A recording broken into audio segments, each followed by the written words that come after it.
Amigos queridos, um bom dia, uma manhã de luz, cheia de alegria, de confiança e de esperança.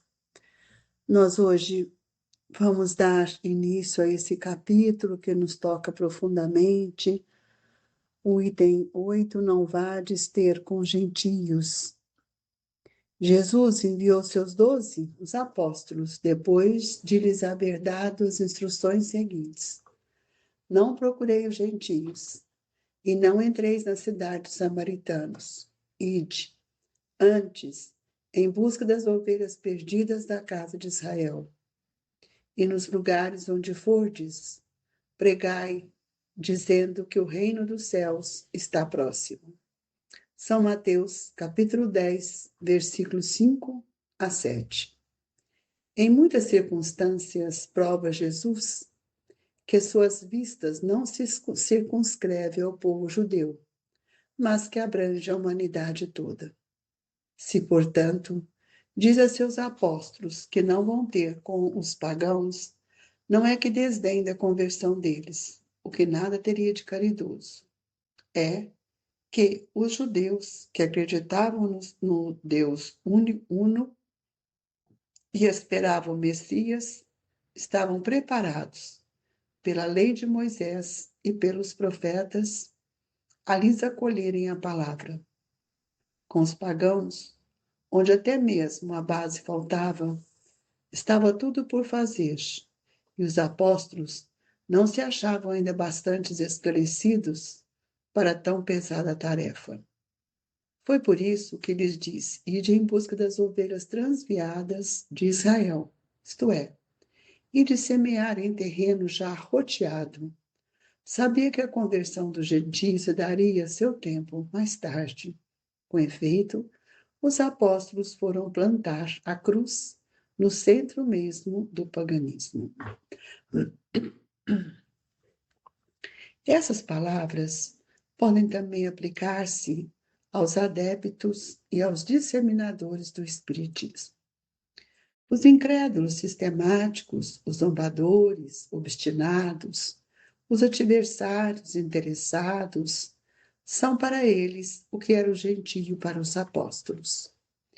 Que, pois, a exemplo destes, procurem primeiramente fazer prosélitos entre os de boa vontade, entre os que desejam a luz, nos quais um germe fecundo se encontra e cujo número é grande, sem perder tempo com os que não querem ver nem ouvir, e tanto mais resistem por orgulho, quanto maior for a importância que se pareça ligar à sua conversão.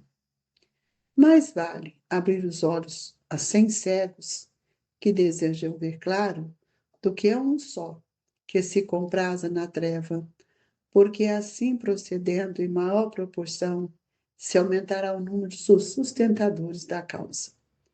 Deixar tranquilos os outros não é dar mostra à indiferença, mas de boa política.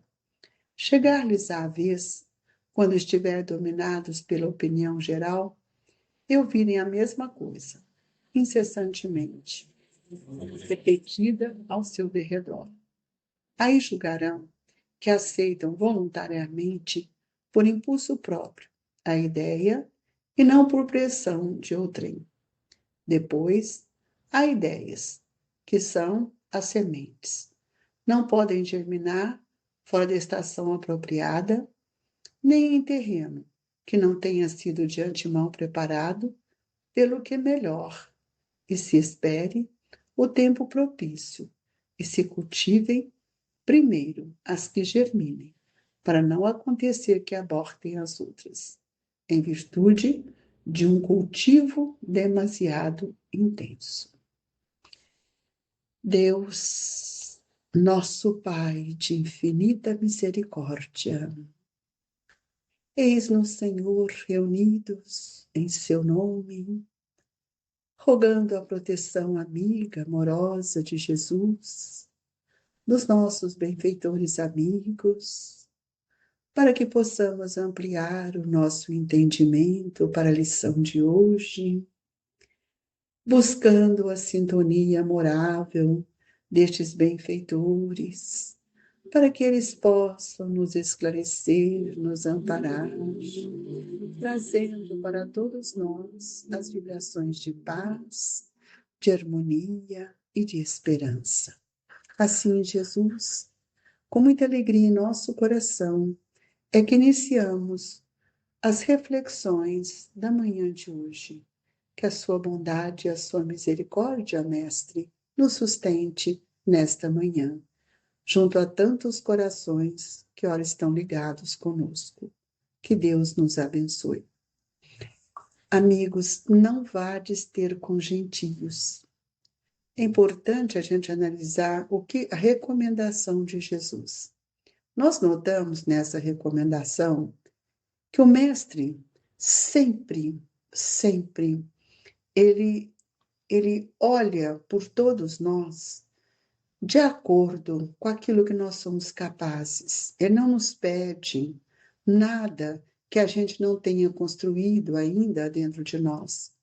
Isso aconteceu quando ele reúne os 12 apóstolos e depois de lhe haver dado as instruções seguintes, aquelas que eles deveriam fazer, ele coloca uma fala que nos chama a atenção. Não procureis os gentios e não entreis na cidade dos samaritanos. Ide antes em busca das ovelhas perdidas da casa de Israel. E nos lugares onde fordes, pregai, dizendo que o reino dos céus está próximo.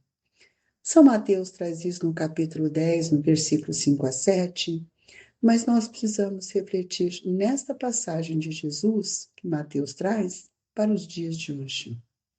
Será que nós estamos preparados, espiritualmente evangelizados, para que nós possamos criar contendas com tantos outros irmãos? Quando nós vamos observar ide, ante em busca das ovelhas perdidas da casa de Israel, não seremos nós essas ovelhas que um dia também nos perdemos? Isso nos mostra que nós, como doutrina espírita, enquanto espíritas, precisamos respeitar a condição evolutiva de cada um irmão, de não querermos impor a doutrina espírita, porque nós muitas vezes sabemos que não são todos que estão preparados. E aí Jesus mostra para nós que seria uma perda de tempo, e até os gentios, que eles não acreditavam naquilo que os judeus acreditavam, e ele recomenda para que eles não entrassem na casa dos samaritanos, por ser Samaria uma tribo que já havia separado de Israel. Aí nós vamos encontrar o respeito ao próximo e o respeito que Jesus tinha por aqueles que estavam levando a sua mensagem, mas não se encontravam também prontos para fazer tudo aquilo que eles precisavam. O que ele faz? Ele convida para eles buscarem as ovelhas desgarradas. A doutrina espírita, ela tem nos ensinado que nós também somos ovelhas desgarradas, porque tem muitos espíritas que não querem assumir o compromisso com Jesus.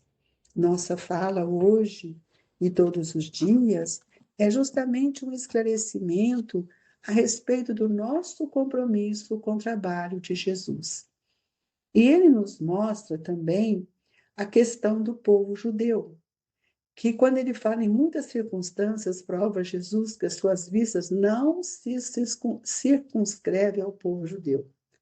Por quê? Porque a palavra de Jesus não era só para o povo judeu, era para a humanidade, como é para a humanidade. Mas até hoje nós podemos entender que, como os gentios ainda viviam mais para o paganismo e não acreditavam nessa unicidade divina, hoje também nós estamos vendo que muitos irmãos nossos ainda não são cristãos na Terra. Então, toda a palavra do Cristo, como governador geral do planeta, como filho unigênito que veio para trazer o seu evangelho, anunciando uma nova era, nós precisamos ver que ele preserva os seus discípulos para que não entrassem em contenda. Hoje, nós precisamos ver que a maior forma de alcançar o outro é pela postura e pela caridade. Então, o nosso exemplo, aquilo vai falar muito mais alto do que muitas vezes a palavra, especialmente dentro de casa. Como falamos a semana passada, eu não vim trazer a paz, mas a espada, porque cada um de nós estamos numa evolução. Nós temos pessoas cristãos que não acreditam na reencarnação. Nós temos, por exemplo, os irmãos católicos que defendem que eles não acreditam na reencarnação, mas sim na ressurreição. Até hoje é assim.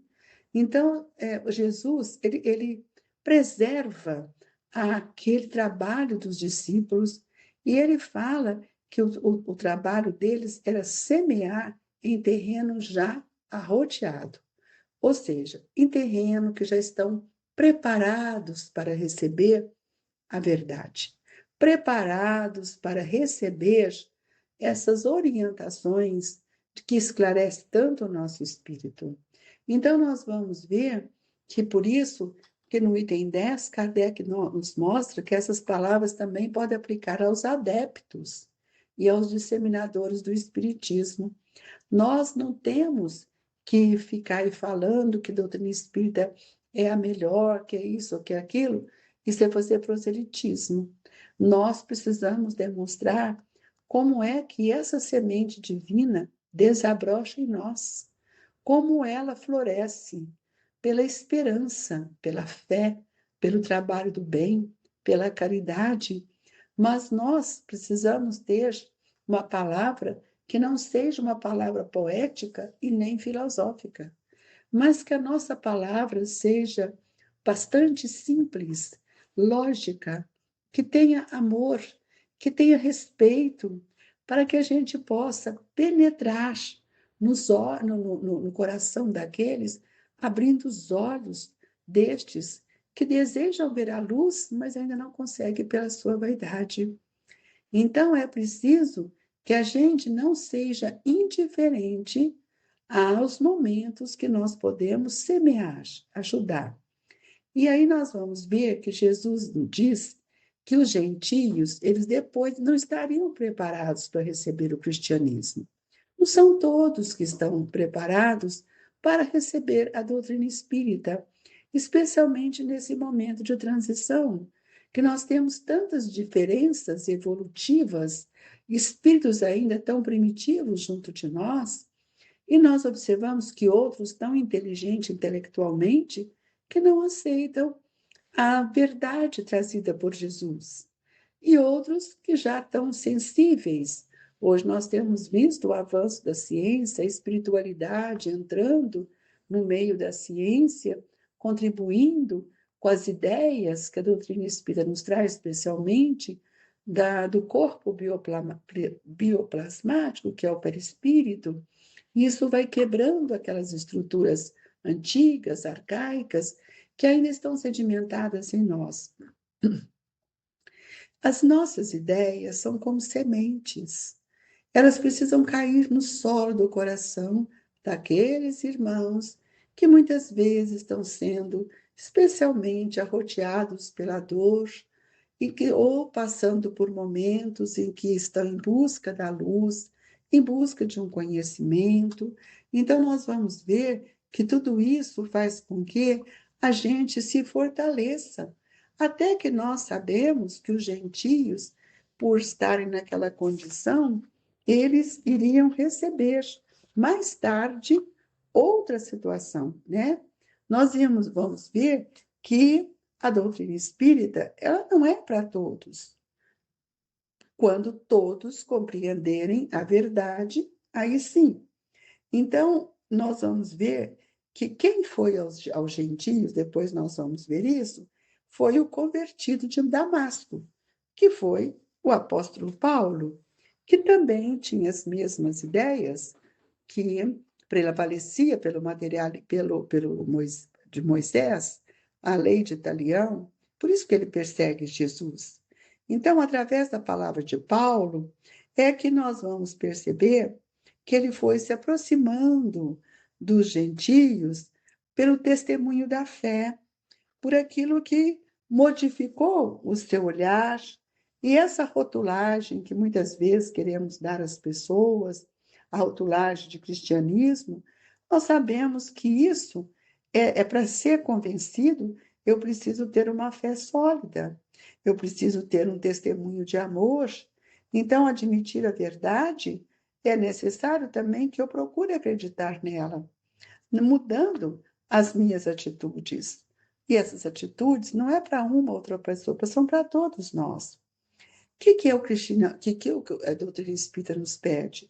Que a gente tenha uma fé sólida, uma fé raciocinada, uma fé viva, e que essa fé, que ela possa de verdade constituir para nós uma realização divina de todos aqueles que trabalham para o bem, e possamos também porfiar a tudo aquilo que nós temos direito de adquirir. Por meio de quê? Pelos pensamentos.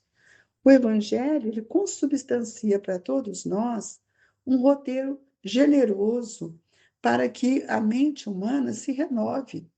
Quando eu não estou com o pensamento aberto, eu não consigo renovar-me. Eu não consigo renovar os caminhos da espiritualidade superior. E muitas vezes eu fico nesses planos que sem o desejo de crescer. Outros já alçam planos diferentes para o seu crescimento. Na época de Jesus, em consequência das 10 acanhadas e materiais, então em curso tudo circunscrevia e localizava. E aqui, Mateus narra, depois na narrativa de Kardec, que os espíritos que fazem esse comentário, que a casa de Israel era um pequeno povo, os gentios eram outros pequenos povos circunvizinhos. Eles tinham muitas diferenças e atritos, e hoje nós percebemos que, ainda esses atritos, nós estamos no momento que tão difícil do planeta entre Israel, o Irã, Rússia, e a gente vai vendo que tudo são pontos de vista diferentes, mas a luz nova, a luz do Cristo, ela não constitui, amigos, privilégio de nenhuma nação. Para ela não existem barreiras. Todos nós um dia compreenderemos o Evangelho de Jesus, porque ele tem o foco maior da nossa irmandade, da nossa fraternidade, porque todos somos filhos de um Deus. Os gentios já não são um povo, é apenas uma opinião, mas nós sabemos que com a chegada do apóstolo Paulo, ele consegue alcançar o coração dos gentios. Então, pouco a pouco, aquele cristianismo, aquele paganismo, ele foi perdendo a força para triunfar o cristianismo. E hoje nós estamos vendo que esse materialismo que nós estamos vivendo, aparentemente não, mas ele também está perdendo a sua força para que a doutrina espírita se estabeleça, mesmo que fale assim, o índice de espíritas está caindo, está diminuindo. Ora, isso são questões, opiniões públicas, mas a força do movimento divino do Consolador prometido, ele se estende para todos. Então, nós temos que ver que hoje o combate nosso é com a nossa maledicência, com o nosso egoísmo. Esse que são as forças que temos que combater, e não as armas que os homens hoje lutam.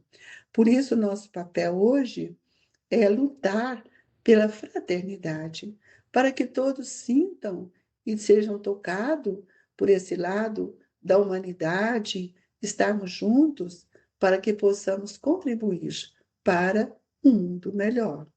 E assim é que convido a todos que nesta manhã possamos unir os nossos pensamentos, pedindo a Jesus pela paz da humanidade.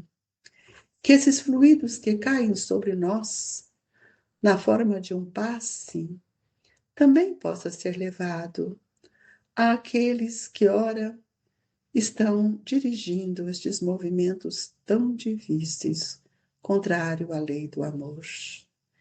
que os benfeitores amigos intua estes nossos irmãos, promovendo nos seus pensamentos novos desejos, mudando a sua criação mental. E para nós, Jesus, nós te pedimos força, bom ânimo, para que o passe penetre na nossa intimidade espiritual, fortalecendo-nos na vontade, no desejo de servir. E que a água fluidificada seja constante como medicamento salutar para todos nós. Deixamos assim, amigos, a reflexão da manhã de hoje, pedindo aos espíritos amigos que possam nos amparar, trazendo aos corações de todos nós a alegria de servir o Mestre. O abraço fraterno e amigo do Grupo Espírita Esperança e Caridade, Colégio Allan Kardec. Fiquem com Deus, que assim seja.